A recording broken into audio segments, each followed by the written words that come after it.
This parking lot and building at 5th and Canal in Richmond was the scene of one of the most dramatic assassination attempts in American movie-making history. A remote-controlled machine gun is setting sights on the First Lady in 1998's The Jackal, starring Bruce Willis, Richard Gere, and Sidney Poitier.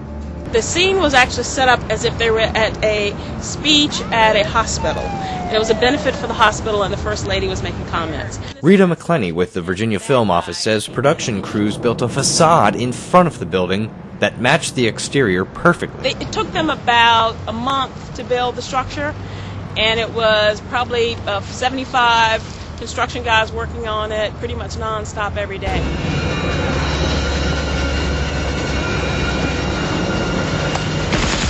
The shooting drew more than 2,000 extras, twice.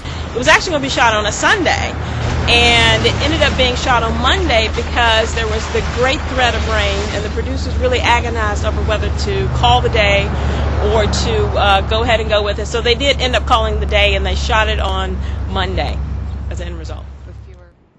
Once a prison for Union soldiers, Belle Isle, in the middle of the James River, was the scene of a dramatic rescue in 2003's Cold Mountain. It was a pivotal scene where Jude Law approaches the Philip Seymour Hoffman character to save him from throwing this woman over the cliff.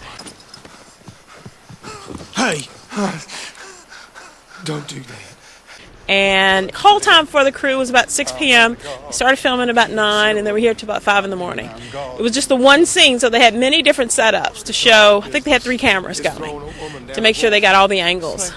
And they stayed at the Jefferson Hotel, and they shot a couple other days in Williamsburg at Carter's Grove, which is a part of Colonial Williamsburg Foundation property. Much of the film was intended to be shot in Virginia, but because of the attractiveness of the Romanian film incentives and the offer of the Romanian army, Virginia lost out the majority of the filming to this foreign country. So that's why film incentives now are such a big deal, and the trend is for states to be able to offer this and countries in order to attract and recruit the work. If it survives the cutting room floor, this could be the scene of a chase sequence in Mission Impossible 3. What the filmmakers were looking for was the juxtaposition of two speeding cars running along a water location with a train, and we got it right here. We said, do we have the perfect place for you? So we got them here in downtown Richmond, down here in Chocolate Bottom, here on Dock Street. And what they did, we got permission from the city of Richmond because we're standing here in the lot at the Shiplock Park, and also worked with the CSX, worked with the railway to get their permission. And they shot all day long, and they just drove this car up and down Dock Street many, many times between Bottoms Up and the park location. Filming in Richmond is affordable, and certainly locations is our number one thing that we promote to attract people to come here. Another advantage Virginia has is a core of professionals that serve the film industry, from on-site crews to post-production experts. At the Superior Production Exchange in Shockoe Bottom, a studio rep can choose from a host of independently owned and operated post-production facilities. Scott Hale is part of the production team at Rainmaker Studios. If a jackhammer's going on right out here on Franklin Street, we don't have to worry about any of that kind of bleed coming through. And basically these rooms are created to offer a brightness, not a real dead sound, but kind of a life of its own. That's why you're being reassigned to accounting. Rainmaker does more commercial work than anything. There are opportunities here for post-production. Most of that all too often ends up going back to wherever the production company is from for post, but we'd love for them to understand that the capabilities here are immense. Underneath these 4 townhouses behind Broad Street sits In Your Ear Studios, a fixture in Richmond since 1990. Principal partner Terry Stroud is also president of the Virginia Production Alliance, which forwards the interest of mixed media and the local film industry. Stroud knows Virginia faces stiff competition. In order to be able to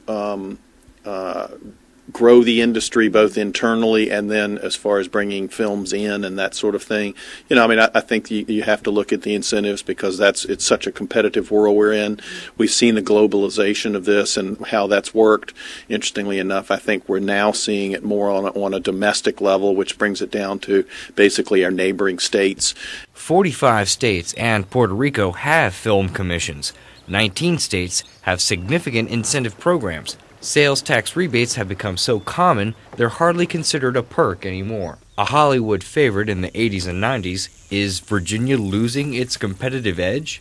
People have to be involved in this. The great corporations that we have here headquartered in Virginia and companies that we work with are all participants and willing participants to help get this business here because it does create jobs and create revenue for the state. It needs to be definitely a concerted team effort from legislation down to those of us on the ground level trying to bring up ideas and that kind of thing to make Virginia more favorable to producers for film.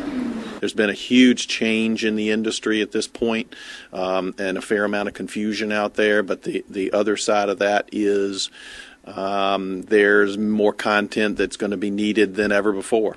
So it's kind of a catch-22 sort of situation.